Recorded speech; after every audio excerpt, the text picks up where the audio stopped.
relação ao Diego Alves, cara, o Diego Alves é um baita de um goleiro, né, cara? É assim, eu até na época cheguei a reclamar sobre valores, né?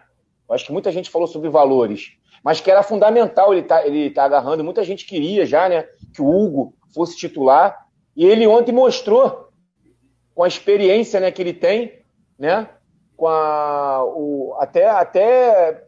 diante, né? Todo mundo sabia que o Diego Alves, todo mundo já sabe, a gente não precisa falar mais sobre o Diego Alves, sobre a experiência que ele tem em decisões. E ontem ele mostrou isso, novamente, né? Pegando aqueles pênaltis, comandando o time, e isso é muito importante, né, para o grupo.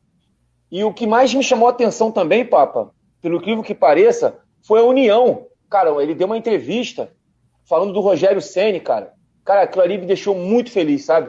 Me deixou muito feliz mesmo, assim, sabe? Todo mundo fala que não sei o que, é isso. Cara, aquilo ali foi um exemplo que o grupo está unido, tá? Que isso é muito importante para essa caminhada, né? Essa retomada. Então, o seu objetivo, que é vencer. E o Rogério Ceni, aos poucos, no meu modo de ver, na minha opinião, está ganhando.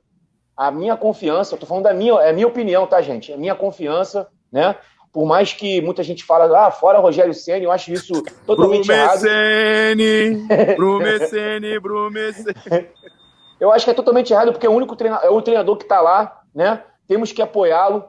Essa é a minha opinião como torcedor. Cara, espero que continue dessa forma, que eles estão subindo degrau em degrau. A cada jogo é um degrau. E ontem eu foi mostrado isso. Eu tô com o Ceni também. Ô, Bruno, o Ceni ontem, tem uma imagem num vídeo meu, não sei se o Rafa chegou a selecionar, se não selecionou não tem problema.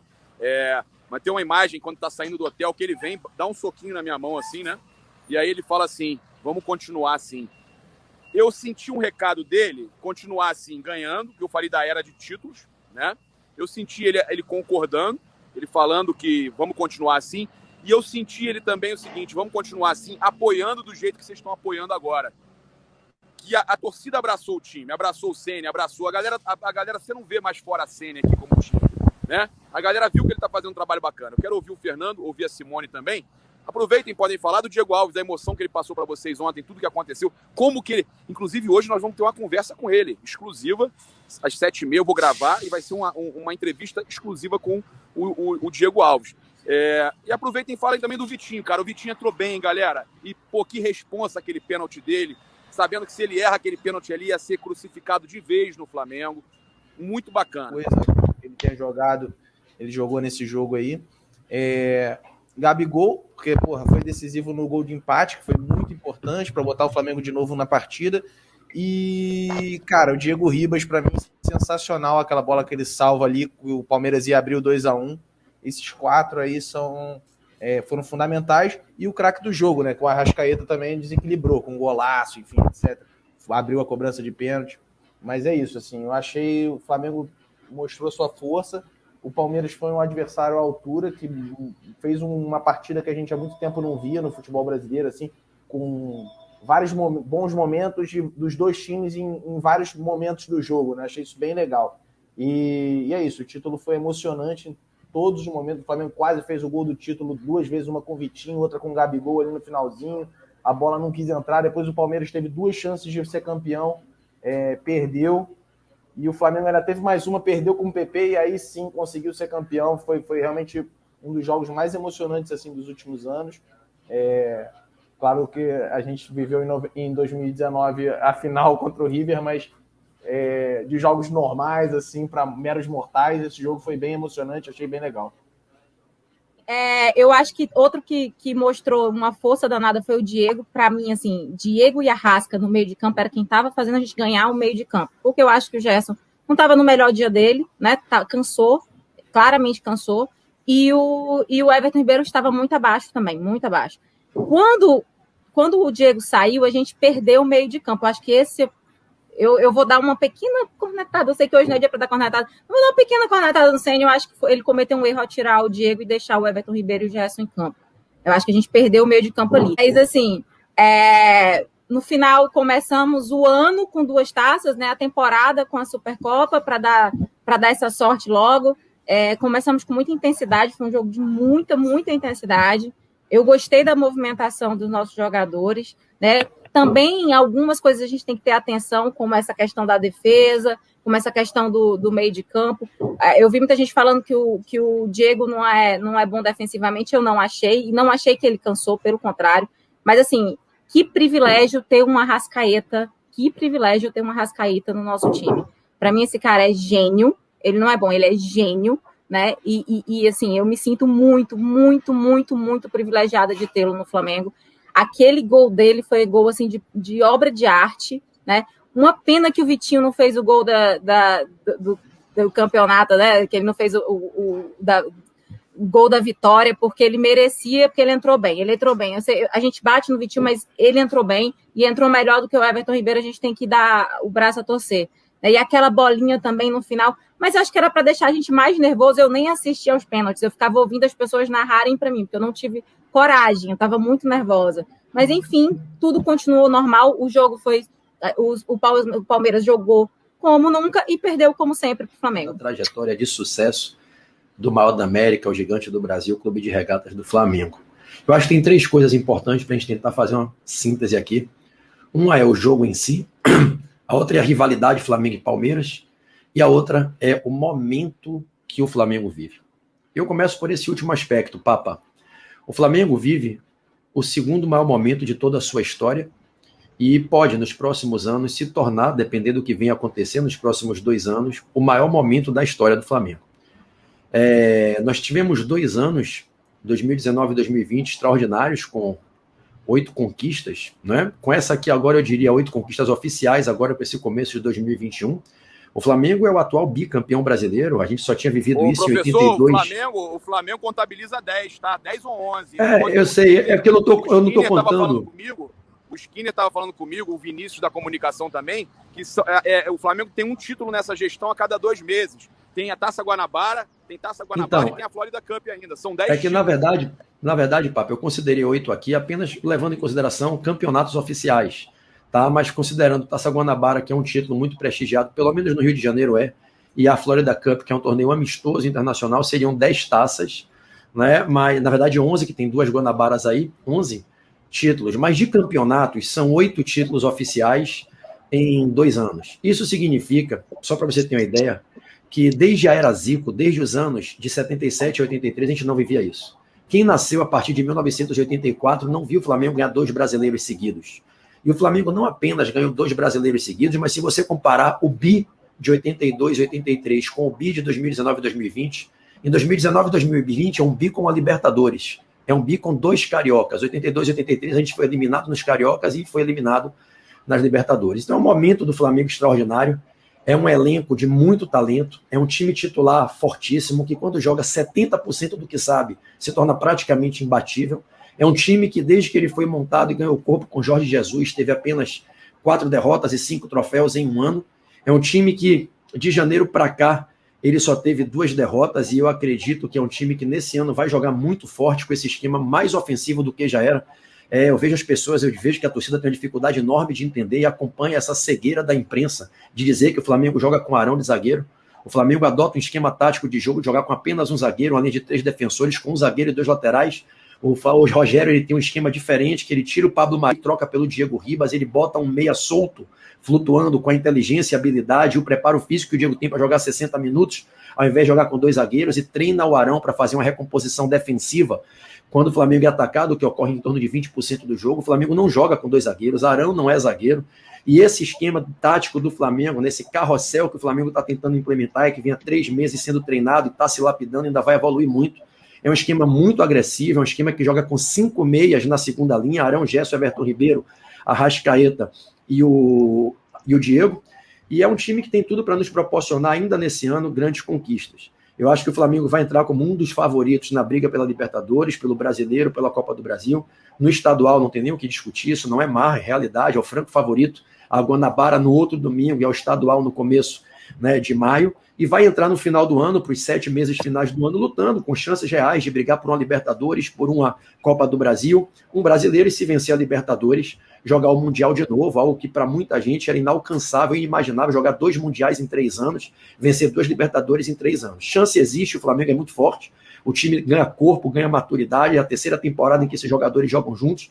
O Flamengo conseguiu algo extraordinário, que foi não sofrer um desmanche de um time super campeão. Futebol europeu não tirou Gerson, não tirou Gabigol, não tirou Arrascaeta, não tirou Everton Ribeiro, não tirou Felipe Luiz, não tirou Bruno Henrique, não tirou Rodrigo Caio, não tirou Diego Alves. Quanto ao Diego Alves, personagem do jogo de ontem, mostrou que vale muito ter um goleiro experiente como ele, não só pelos pênaltis, mas pelas defesas que fez durante o jogo.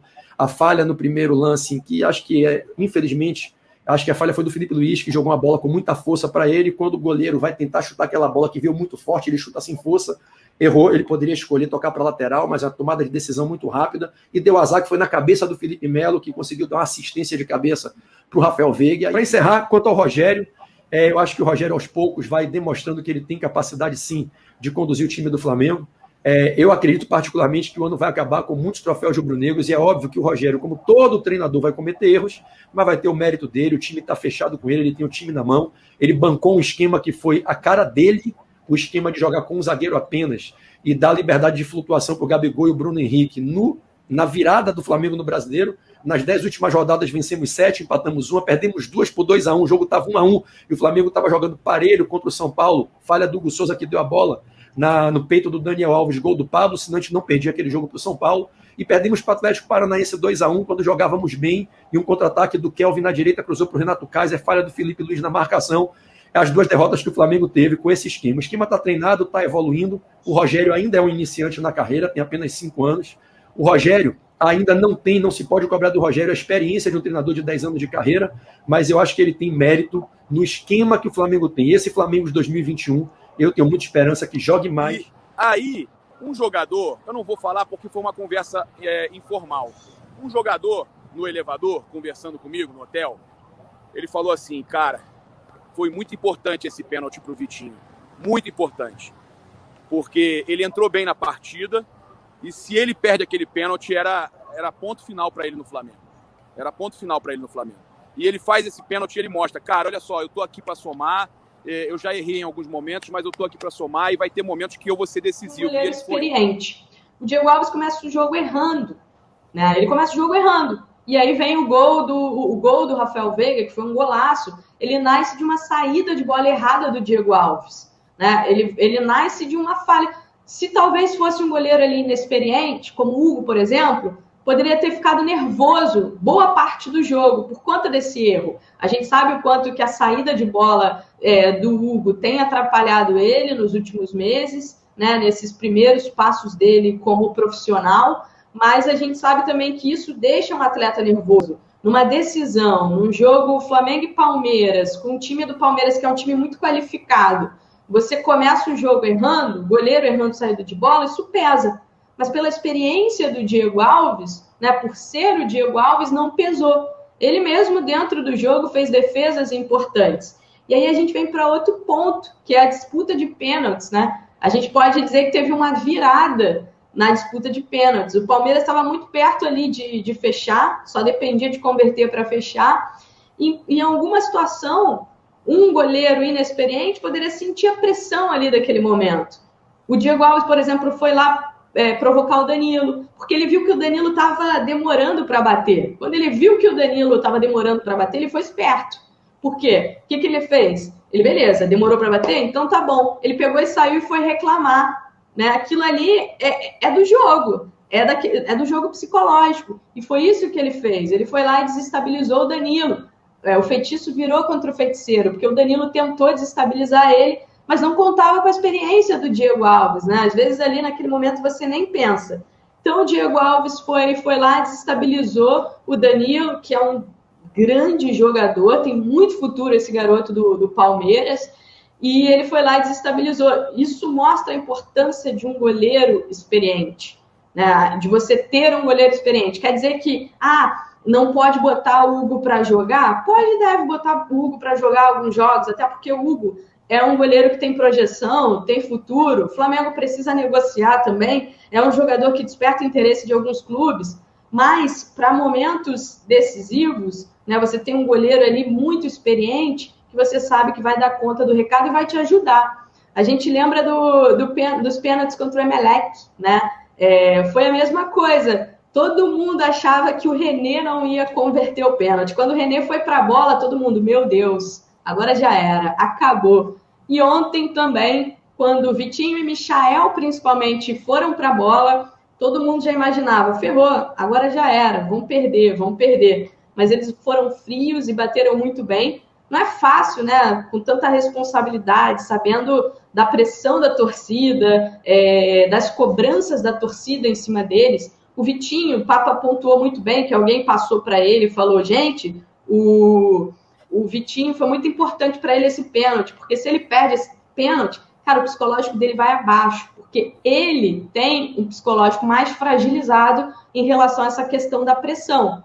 Isso é normal, é do jogo. Tem jogadores que respondem, que reagem com um psicológico mais forte em alguns momentos e outros jogadores que respondem com um psicológico mais fraco em determinados momentos. E isso acontece com o Vitinho. O próprio Jorge Jesus falava isso. Ele é um cara que se abala muito fácil com as críticas da torcida. Então, se ele erra aquele pênalti, com certeza a gente ia perder o Vitinho, o Flamengo ia perder o Vitinho por um bom tempo, porque ele ia ficar naquela defensiva, travado. Quem tem questões psicológicas sabe que você trava em determinados momentos, quando está sob pressão, quando está sob cobranças. Então, isso foi muito importante para o Vitinho, que é um jogador que o Rogério Ceni gosta muito, e para o Michael também, que vem tentando se recuperar, vem tentando encontrar um lugar dele no time, no elenco, para que ele possa ser de fato útil.